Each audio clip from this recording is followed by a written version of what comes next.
Good afternoon, everyone, and welcome to the MidUSA Members Series entitled Improving Your Finances for the New Year, Budgeting and Credit. We have a special speaker, Todd Moore from Trinity Debt Management today. Todd is an expert in helping our members at MidUSA navigate their financial situation and prepare for changes that may be known or unknown as we head into the rest of 2021. So with that, I will remind you that today's session is being recorded, so it will appear on the MidUSA website in the following days. So if there are those that you want to share the access of this session with, please direct them to the MidUSA website. Also, on your toolbar on the right-hand side, there is an opportunity to post questions to our speaker, and each of the questions will be addressed and answered throughout the session. If you do have any questions or have any operational challenges, you can also use that function or the chat function to share those questions with either the moderator, myself, or the speaker. And with that, I'll turn it over to Todd. Todd, it's all yours. Thank you very much. Well, first, good afternoon, everyone, and thank you for taking time to join us this afternoon. It's great to work with MidUSA Credit Union, and I have quite a lot of information for us to get through in this next 50 minutes or so. So I want to welcome everyone to the call, and again, just say thank you for joining us. As we think about improving our personal finances over this next year and really focusing, I wanted to put together an ambitious plan for us in this next 50 minutes. And the intention here is to really set you up to be successful and utilize credit union services and products. So if you will join us here for a moment and take a look at this first slide. Here are some of the steps that I'm going to recommend as we develop a plan for 2021 that I believe will help us not only reduce debts, but really set us up to be successful in this coming year. So here's our agenda this afternoon. We're going to be looking at some budgeting tools. I'm going to walk us through ways to create a budget and set some financial goals. We're going to talk about reducing debts, and I'll get into more details about secured and unsecured debts as we move through the presentation. But we're certainly going to be talking about ways to make reductions in debts and to create a strong budget. Part of that's also going to involve tracking our expenses. And you'll see how we can do that in a painless way and build savings and rebuild some of our emergency savings, which I have planned for us as well. And then we're going to focus on a second part of the presentation, which really looks at our credit capacity. So we're going to be looking at ways to improve our credit score. And these two components really are going to be part of what I will consider to be a strong financial plan moving forward. So this last part is really just encouraging us with financial education. That's what we're doing now. We're looking at this topic. We're addressing budgeting and credit capacity this afternoon. And I know that we'll have future presentations scheduled with MidUSA. So I wanted to encourage those who are on the call to keep an eye out for future information, future education topics. So these are some of the things that we're going to be doing to kind of assess our financial situation. I'm going to give you those tools as we move forward. And this is part of that larger financial plan that we're going to address moving into 2021. So this first step, and you'll see this as we move through the next few slides. This is one of the most important, I think one of the most important parts of the presentation is creating a budget. Not only important for our presentation today, but this is one of those key areas where so many folks struggle to get it right. I can tell you from experience working here at Trinity Debt Management now for, I think, 13 years, this is something that folks who come into the office just routinely get wrong. Oftentimes they think they know their budgeting or they have a running tally in their head. They think things are moving along, but rarely are expenses really written down and structured in a way that can make an impact on their personal finances. So we're going to try to correct some of those errors for you today. A couple components that you always want to look at, these are just basic budgeting fundamentals. So we want to think about just evaluating our current income and expenses. Just where are you right now? That's part of that assessment that we're talking about. Just getting a good feel for where you're at right now. You know, place in context that over this last year, And certainly I don't have to convince you of these details, but we've all struggled with COVID-19 and the impact on our finances, whether it's reduction in job, or hours, or just reduction in job loss, all sorts of things that have happened out here in our economy, job losses and reduction of hours, et cetera. These things have made it really challenging. So MidUSA and Trinity is really trying to help you create this budget starting at the beginning of the year so this can move us forward in 2021. Get a snapshot of where you're at with your income and expenses. Where are you right now?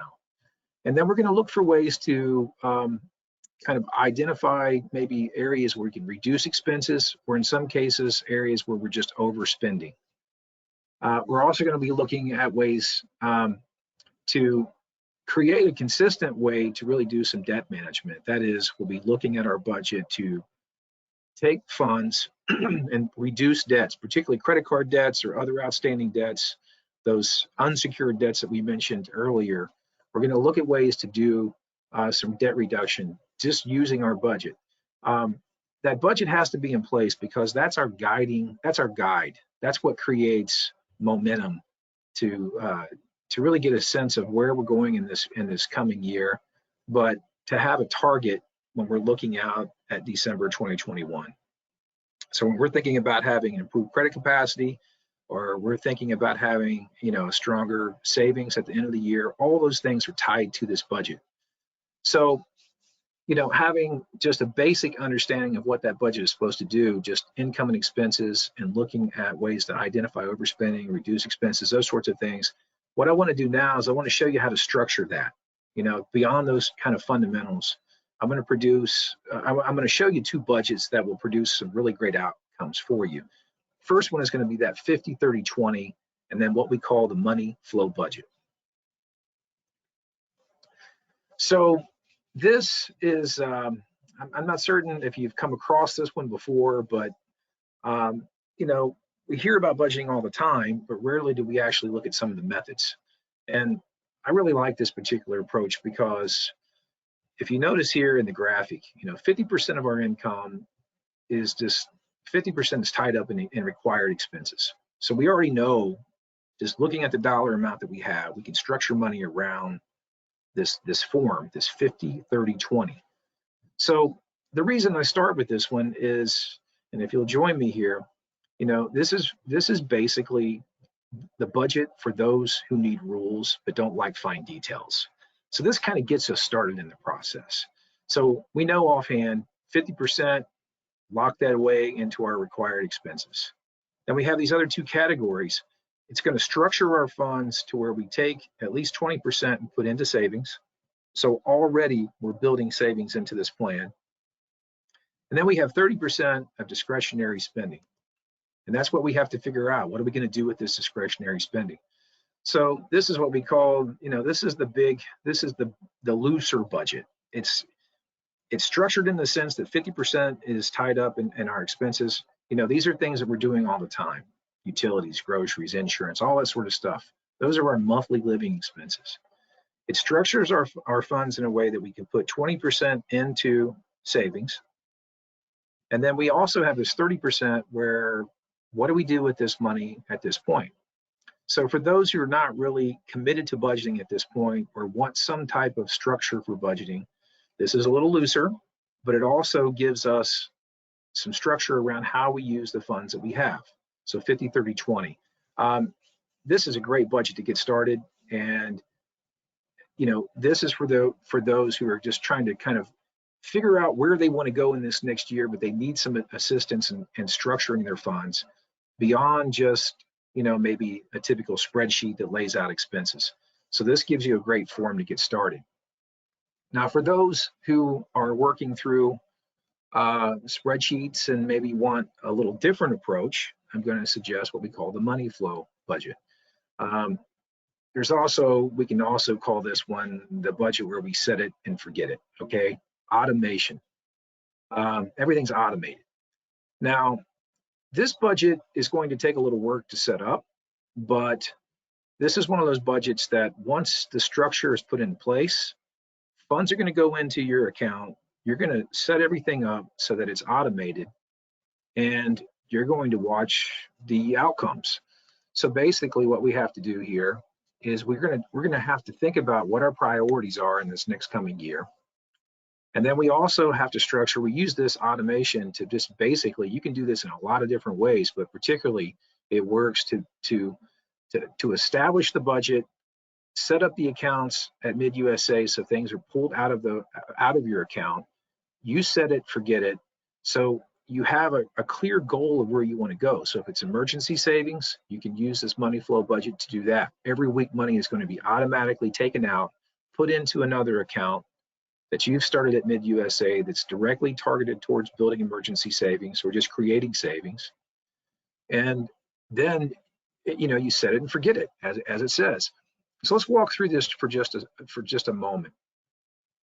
The previous budget, 50-30-20, you've got quite a lot of funds there that you can kind of do whatever you want with. This one's going to require you to be a little more narrow in your spending, because this one is really for those who want to get very specific about where they're heading. Not a lot of discretionary spending there, but you're focused on reaching some very specific goals. And what you don't want to do is you want a budget that's not going to have these kind of periodic, this periodic structure, where you start on something and then you'll say, hey, I want to put a little more money into this account later. You're gonna take that kind of risk and minimize that by simply setting it up in a money flow method. So this is going to require you to sit down and kind of work out, some dates and deadlines for when your bills are due. And it's also going to require you to really structure the dollar amount that you want to put in to either savings or debt reduction. So using this budget, every month, you would structure all your bills could be set up in this particular budget, so they're all pulled out and paid at a particular time. It's going to require you to do some work to structure your bills in a way that those funds are coming out. But then on the larger financial goals, you're also automating that process as well. So if it's an IRA, you can automate that. If it's a emergency savings goal, or if you're having trouble with debts right now that maybe you've accumulated over the last year, and you're saying, I want to accumulate some funds so that I can start to make a bigger impact in reducing debts, here's where you can actually automate that process, set funds into an account so that every paycheck or every other paycheck, depending on how you're paid, those funds will be sitting there to increase your monthly minimum payments. So that's a long way around saying that automation can really, it can have a significant impact in whether you're trying to build savings or repay debts, and also will work well for you to set it and forget it. So those two pieces now having been established with creating a strong budget, I'm going to also recommend that you begin tracking your spending. Now, when we're tracking expenses, there's a couple ways that we can do this. There's a lot of, I'm going to give you an app that you can use on your phone. It's called Toshal, T-O-S-H-L, T-O-S-H-L, Toshal Finance.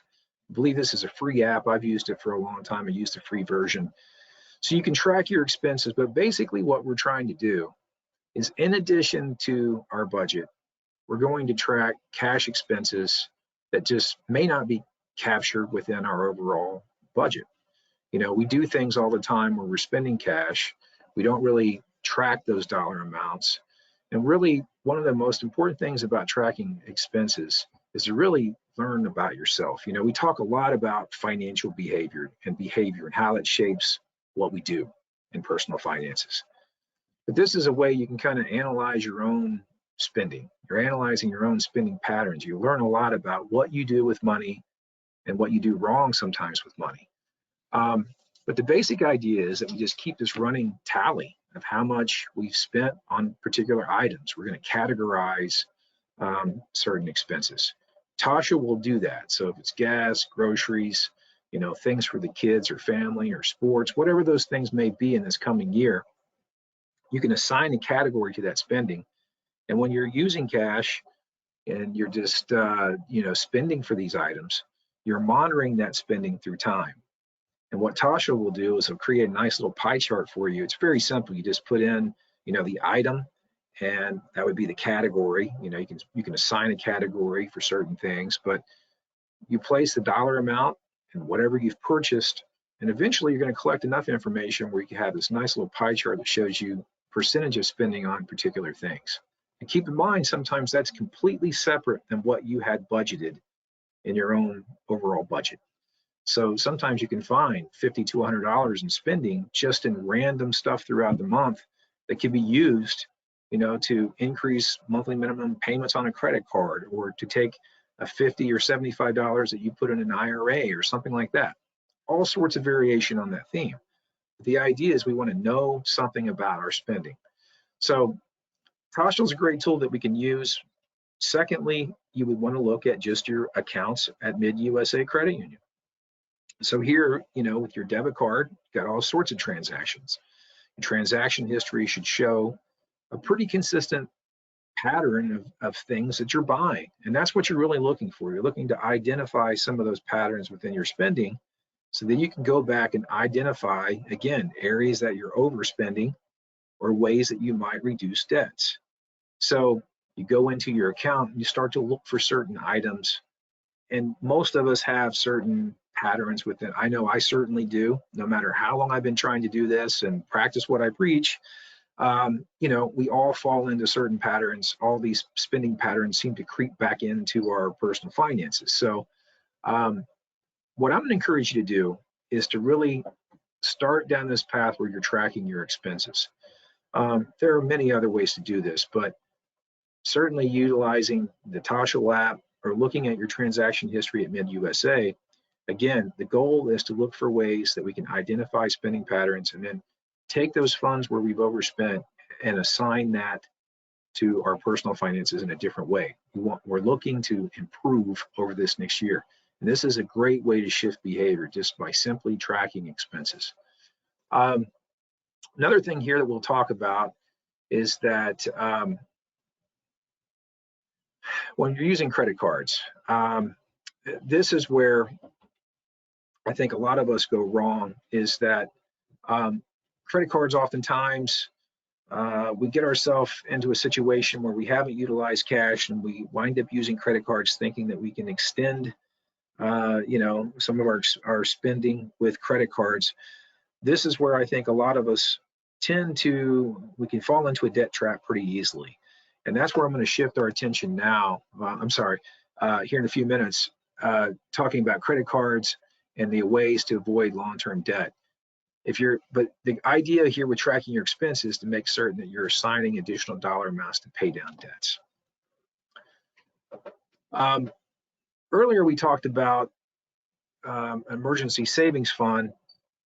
This is something that I've seen particularly over the last year, where folks have either used their 401k dollars, or they've just maxed out their emergency savings fund. This is an area where I really want to encourage you as a financial goal this year is to really start this emergency savings fund. And you can start with small dollar amounts. I mean, many of us do. I know that a lot of families we work with here at Trinity, as they're paying off debts, they're also working just to build incrementally some emergency savings, over this next year. So what I'm going to say, I talk about this being a process. You don't have to look at this where you're saying, I need X amount of money and I want to have this by, you have to start. It's a process. It takes time to build this fund. So what I'm going to recommend is that you actually automate this process as well. So working with folks, you can just contact folks at MidUSA Credit Union, let them know that you want to, take some additional steps. You can use the budget that we talked about earlier to tie this into your overall goal. And then you're going to assign a certain dollar amount that can either be automatically pulled every month, or you're going to set up a separate account where you're putting money in, every other paycheck into this emergency fund towards a larger savings goal. So if you found yourself over the last year where you've either maxed out a 401k, or you borrowed funds, or you just want to go down the route where you're looking at rebuilding an emergency savings funds, maybe you use those dollars up over the last year, this is where we can really get focused and find a way to automate the process, or to just move funds from your paycheck depending on how you're paid, week or every other week, to rebuild that emergency savings fund. It's a great goal, and you definitely want to set those accounts up so we can get started doing that now. So we'll tie this now, having looked at these 3 goals with, creating a budget, structuring those funds, tracking our expenses, rebuilding emergency savings. The other part of our plan today is to really start thinking about ways that we can improve credit. And as I've said, that budget that we're going to create is really incremental to it's a key part of everything that we're going to do. So when you say you either want to rebuild savings or you want to put money away for something else, budget has to be there, but it also has to be in place when we take steps to rebuild credit, because we're going to be looking at reducing debts and improving our credit capacity. That takes money to do that. So I'm going to focus now just walking you through some ways that we can improve our credit, talk a little bit about credit scoring. And this is an area that I've worked in for quite a while. So those who are on the call, if you do have questions, or if you have questions that you want to send my way after the call, there'll be contact information where I can certainly answer those questions long after the call. So 2 things here that I want to point out is when we think about credit scoring is about the ability to produce some measure of delinquency or default. How likely, having gotten a loan, are you, a borrower, likely to be in delinquency or default? That's really what the essence of credit scoring is really all about, predicting risk. So you'll see here that we're talking about a FICO score of 300 to 850. And that's the model that we're going to work around today, is looking at that score range. It's not the only score range. So I want to point out something in the slide between these 2 scores when we talk about a FICO score and a Vantage score. I get calls almost every day. Hey, my credit score was X. And you might be looking at your credit score right now and you might say, why is my credit score X? Whatever it might be. If you're looking at Credit Karma, you're going to find that there's going to be this swing. And I note this in the slide. You're going to find this swing, 30 points one way or the other. What happens here is that Credit Karma uses what's called a Vantage score. And that's calculated differently, although they use the similar factors. It's calculated differently than what they use in a FICO model. I know this sounds very confusing, but Credit Karma is largely used for educational purposes. And as I've noted, MidUSA will not rely on a Vantage score. Banks and lending institutions just don't use a Vantage score. They're going to use basically a beacon score or some other score that's used for lending purposes, not the Vantage score. So this is where sometimes folks will say, hey, why was my score, I thought it was a lot higher. It was X. And sometimes it's difficult because so many times folks have used Credit Karma, which does some great things. I think folks are much more aware of credit scoring because of Credit Karma and the service they provide. But we don't make lending decisions around Credit Karma or the Vantage score. And for our purposes, I'm going to make the presentation around really looking at the FICO model. And I'm going to encourage you to use Credit Karma maybe as a guide, but to learn to think about the model differently. So this is basically what we're thinking about in terms of credit scoring. And so there's 5 factors that make up your score. And you'll see there's a point value assigned. I'm going to show you that in a moment. But basically, you can see payment history, outstanding debts, new lines of credit, our credit mix, length of credit history. Those things build a model, and they're interactive with each other. So what happens here in this model within the different factors has an impact on some of the other things in your overall score. And I'll show you in a few minutes how that works. So what are the score ranges? So we're looking at what we call the beacon score, that 300 to 850. That's the model that I'm going to point out to us today. And I'm walking us through this model because the idea is long after our presentation, you can go back and you can refer to these slides or go back and pull this up on the MidUSA Credit Union website, and you'll understand how to manipulate the score to your advantage. You can change your credit capacity by understanding this model. So we're going to look at these basic scores, and you'll see that, whether you're looking at Experian or TransUnion, the numbers are a little different. So whatever your score is under that Beacon model, let's say it's a 710, it's going to look a little different when you look at it under the other two models. So, but these are the primary scores that are generated for lending purposes. And again, Credit Karma is largely for educational purposes. It's not good to base decisions around a Vantage score. So in this previous slide, here's these percentages again, tells us what that's broken down to be. And then I'll give you the point value here. So basically you can see, payment history, outstanding debt, credit history, inquiries, and types of credit. There's a point value assigned to each one of those factors or each one of those variables. So what happens within these factors has an impact on your credit score. And we'll walk into that, and you'll see this connection as we move through the slides about, really manipulating the credit score and having a budget that can help us change our score in a positive way. So we'll come back time and time again to that relationship between good budgeting and a stronger credit score. I'm going to skip over a couple of these slides just for a moment and come down to focusing on payment history, and we'll come back to those rollover plans in a moment. So when we think about those, when we think about the credit score itself, and we say, why is my credit score X, whatever yours may be? Again, there was those 5 factors that we looked at for payment for scoring purposes. Number 1 being our payment history. So I'm going to walk you through a couple things here that are important for scoring purposes and kind of give you some information on how the score works. So this is the number 1 factor in your score. And I don't have time to go through all the details here, but I just want I want to point out a couple of things to you. So what happens under this factor, positive or negative, is going to have a significant impact on your score. So think back about, the last 12 months. If you've missed payments, you had to modify a loan in any sort of way, all those sorts of things will have an impact on your payment history. And that can really, it can lower your score.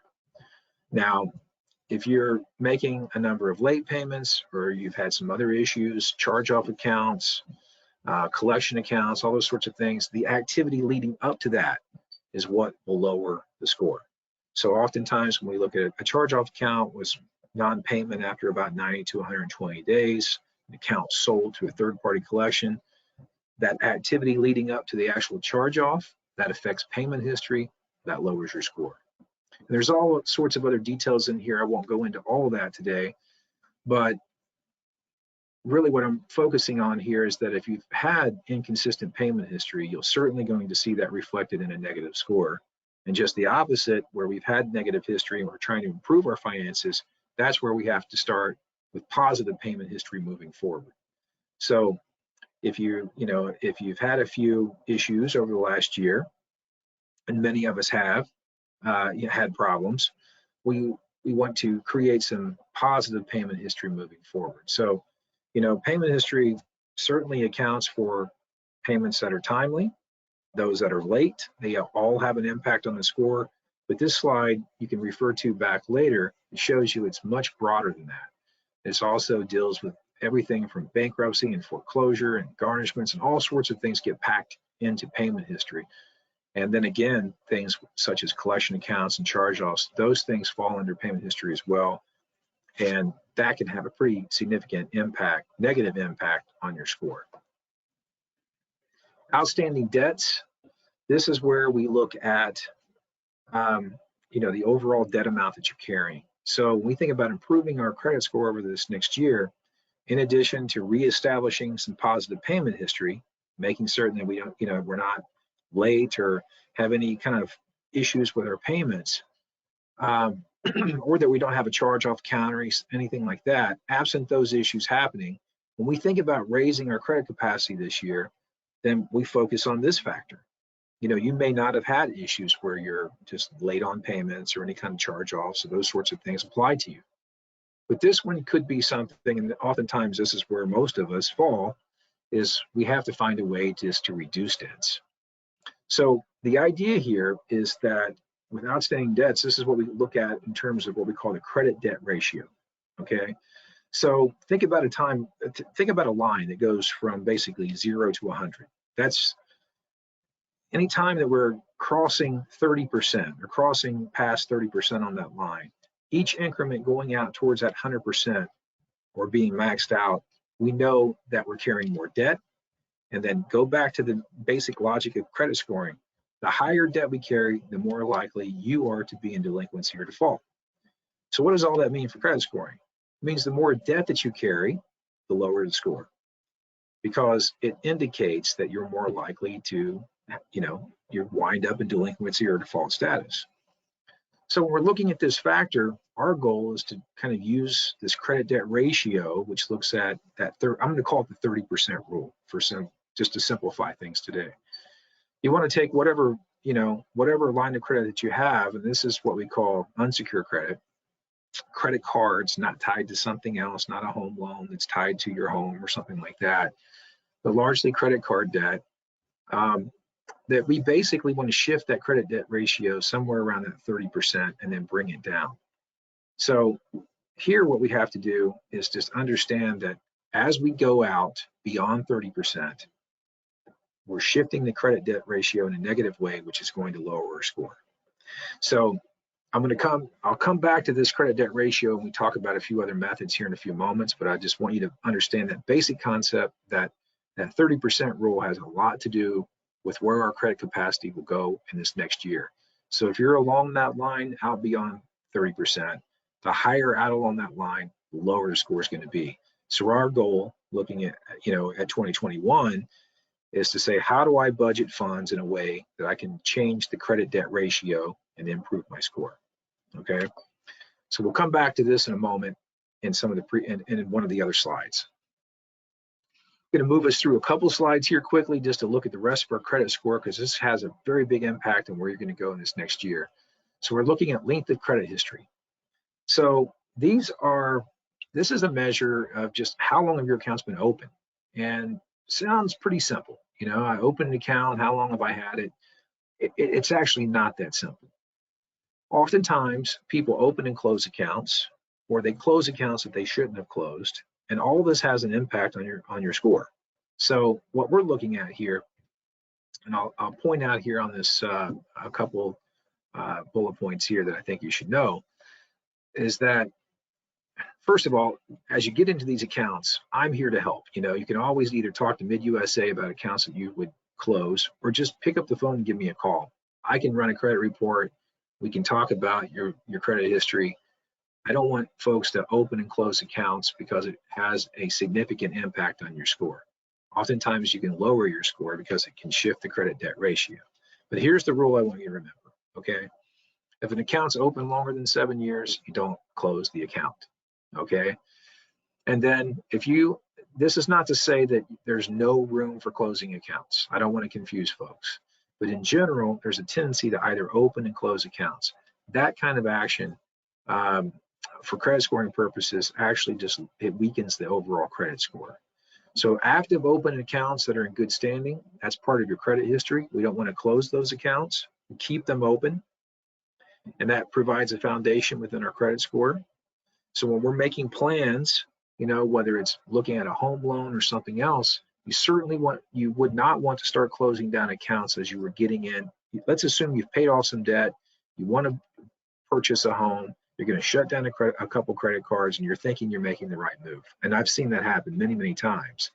What happens is, one, you can either shift the credit debt ratio, so now it looks like you're carrying more debt because you have less cards, or you wind up looking over here and you're saying, okay, now I closed them down, I've broken the rule, I've had points taken away, and now I don't qualify for the home loan any longer.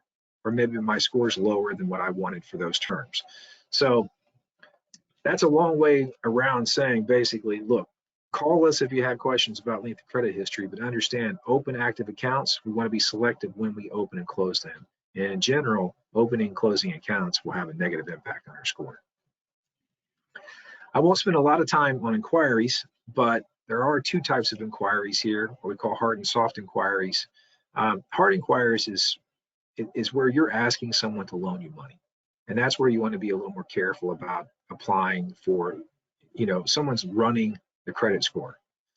And in most cases, I see folks where the holidays just ended. So, folks would open up lines of credit maybe just to see if they got a percentage off or something like that. But those do become part of that. That's a hard inquiry. Soft inquiries, educational, informational purposes. Basically, what we can do is we can pull credit reports. That's educational or informational purposes. Leases, all sorts of variation on that. But bottom line is a soft inquiry is not going to have an impact on your score. So as I've noted here, rule of thumb, only apply for credit as needed. You don't want to start applying for multiple lines of credit. Your score is a little lower.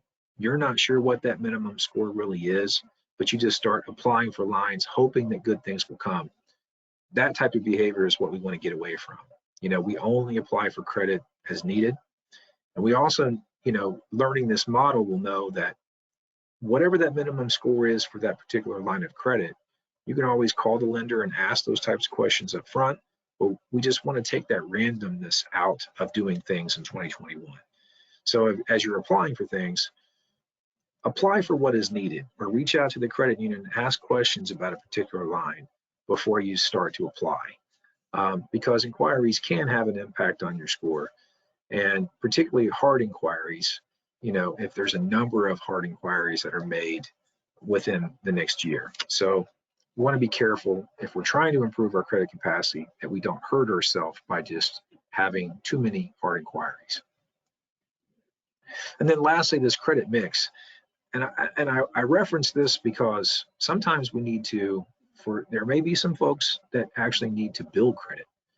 So when we think about a credit mix, what we're looking at is the various types of credit that we have, whether it's revolving, installment, those two being the most. Is it car loans, student loans, credit cards, all those, those variations between loans.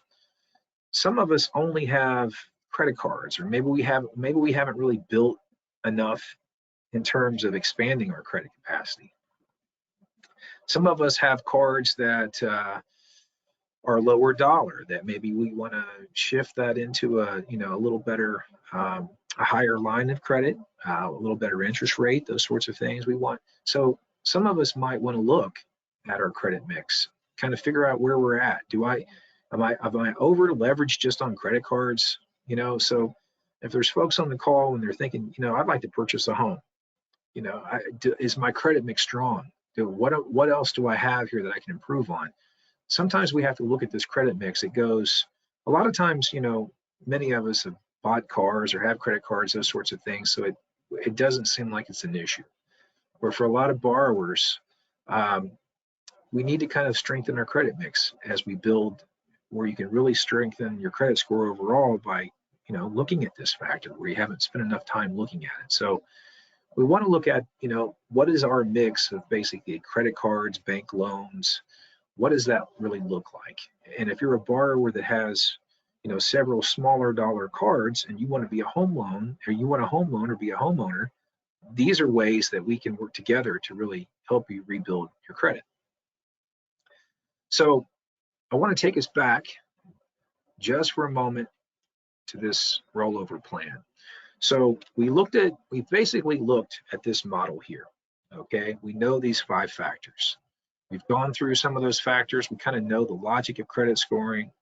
And the idea, again, just to summarize, is that we can manipulate this model.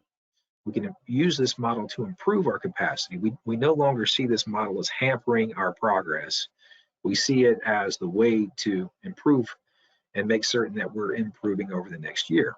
So we know what this scoring model does, and we know the logic of the model. So I walked you through these factors so you get a better understanding, kind of take away the mystery of this model and understanding that it actually does work in our benefit when we're using this model well. So I want to talk about, just for a moment, when we think about just paying off some debts and how this works. So talk quickly about what we call the rollover plan.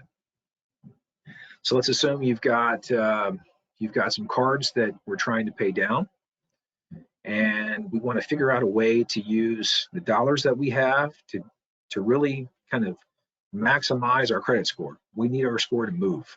Okay, and I've noted down here that there's been a lot of research on this particular model.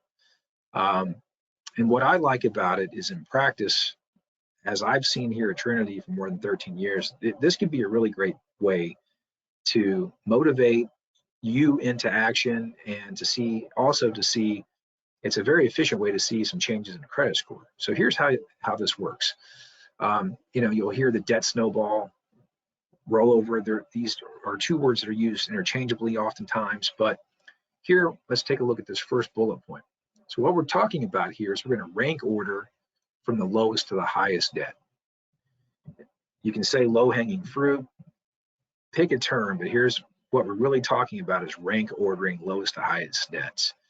The great thing about this is what we do is we look at our monthly minimum payment, we structure a budget so that we can increase those monthly minimum payments. We're going to keep it consistent through time, so you don't want peaks and valleys. You want a certain dollar amount that you're using every single month that's applied to this plan. And what we do is we try to pay that card off as quickly as we can. Okay, so we increase monthly minimum payments. Our goal is to pay off the lowest dollar card quickly. We pay that off.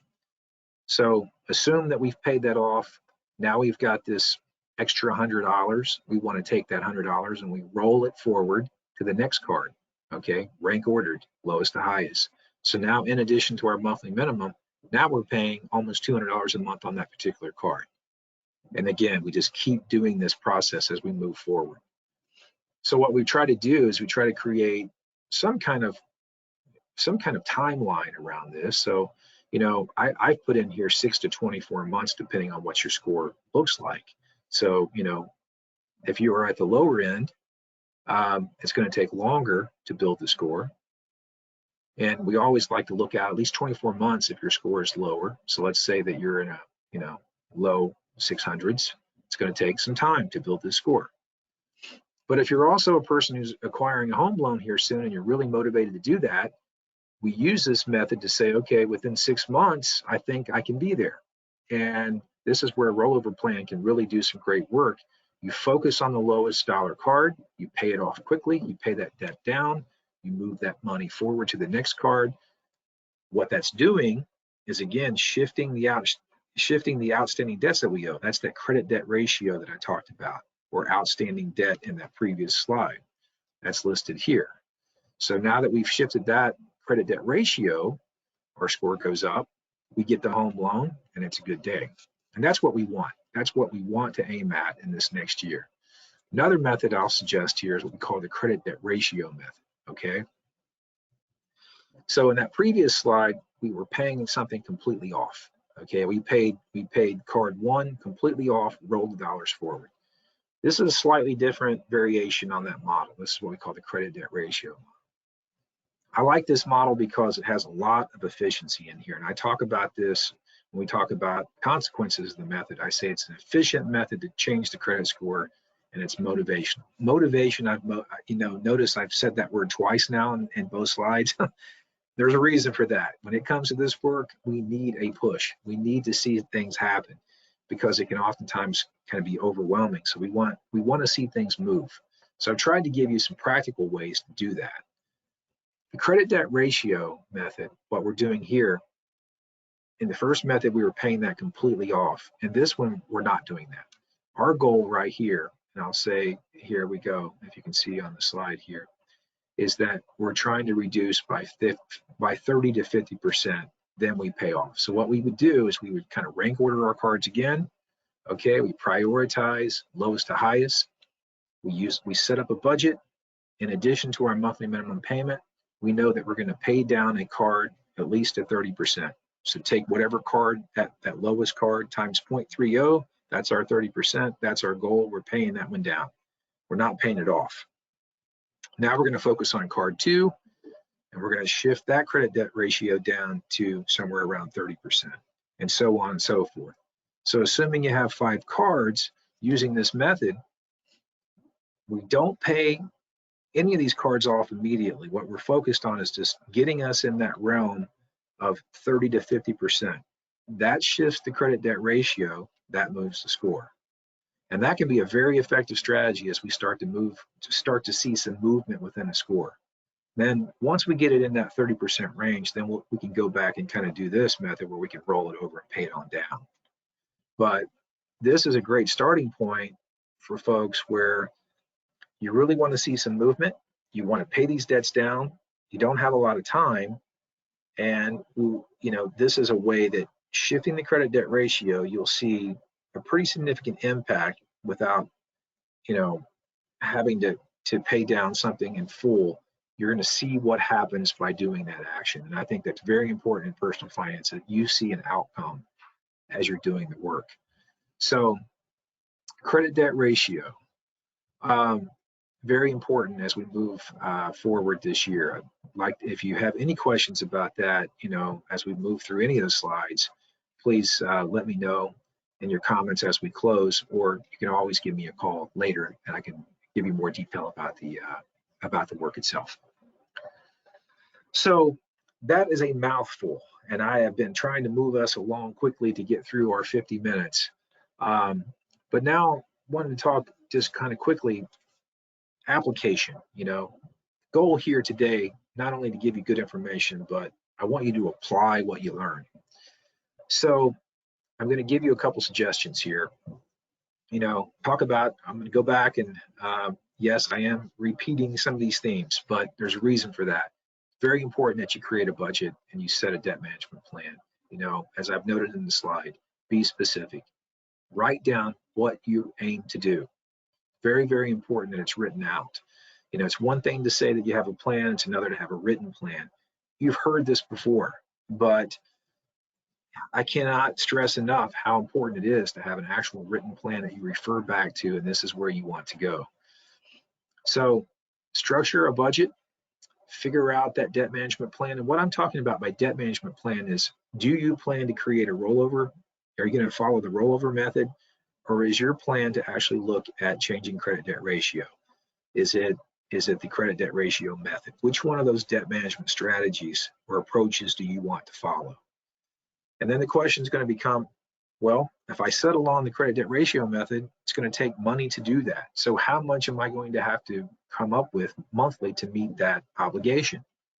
And that's where our details come in, and that's where the written part and the homework comes in for you, is that in order to make this work, you have to apply this to your situation. You have to apply the work. So set up a budget, think about which one of those methods that you find to be most, that are workable for your situation. And also, when you create that budget, which one of those budgets is best for you? Do you want to go with that 50-30-20, or is automation something you're ready for? If your income is inconsistent, maybe that automation is, well, I'm going to say it's not a good idea. It's not a good idea to do it that way. It's just, you can't automate when it's not consistent. But figure out which one of those methods you want to go into. And then, you want to really, if you're in a situation where you need significant improvement, again, have a timeline, whether that's that 6, 12, 24-month timeline. 24 months, a lot can happen. I mean, I can move a lot of numbers in 24 months and a lot with credit scores and all sorts of things. Oftentimes, we don't have that much time to do that work. But if we're in a situation where, you need a home loan in 6 months, that becomes part of our plan. That's where we apply these methods to make that work. I'm going to move us down now into this kind of summary about credit reports.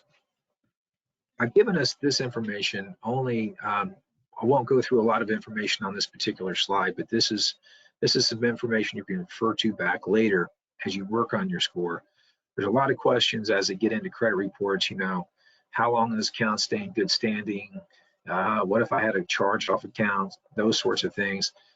This is just a slide that I wanted you can refer back to, so you can get a good understanding about some of the activity that maybe you've seen on a credit report, or list missed payments or late payments, those sorts of things. This is largely for information, but accounts that are in good standing, okay, that's the nature of credit scoring, is that we want accounts that are active and that are in good standing. When we look at this next year, That's really what we want to focus on, is that we make certain that those accounts are that we're paying our debts down, that we're raising our credit capacity, and that we keep accounts in good standing. So we don't open and close accounts, those sorts of things. We have a clear goal for where we're heading over this next year in building strong credit capacity. So this gives you a lot of information about basically just how long information will stay on a credit report, kind of help strengthen your work as you look at credit reports. And finally, we come to the end. Steps to raise your score. Okay, I've mentioned this earlier, but please don't hesitate. And when I say free, we work with MidUSA Credit Union. We're a proud partner with MidUSA, and glad to work with you. So, pick up the phone, give me a call. I can do a credit report analysis for you for free. And I truly mean for free. I can pull that report, give you an understanding of your score. I can give you a lot of homework, and I can also put you in touch with folks at MidUSA where we collaborate to make certain that we're meeting your needs. So please give me a call. Let me know what I can do to help you. And I'll certainly review your credit capacity, suggest some budgeting methods for you as well. And we will aim at working with the credit union to get the loan that you need. I've said it many times, but I encourage you to set the budget and track your expenses. Really go into your MidUSA account, look at your expenses, track and analyze. And look particularly at spending patterns. That's going to jump out to you. What are you doing? It's going to become pretty clear. Learn something about yourself, and I would challenge you to make a couple changes this coming year. Look for 2 things that you can do to really reduce spending in this next year. If you have, if you're establishing credit, I can work with you to do that. If your credit is bad, that is, you've got a really low score and maybe some things have happened, life happens, things happen. I've been doing this a long time. I'm passionate about the work. It's not a problem. That's why I'm here. If the score is not where it needs to be, give me a call. I will work with you, and we will put you in touch with folks at the credit union to make certain that we do help you with either secured lines of credit or other credit building loans that will help you get not only reestablished, but that will help you long term so that you can get a car loan or a home loan, whatever your loan needs are. And then basically, if the score just needs some help or your finances overall need some help, understand again that this is a process. It takes time. We can't buy time, but we can certainly use our time wisely.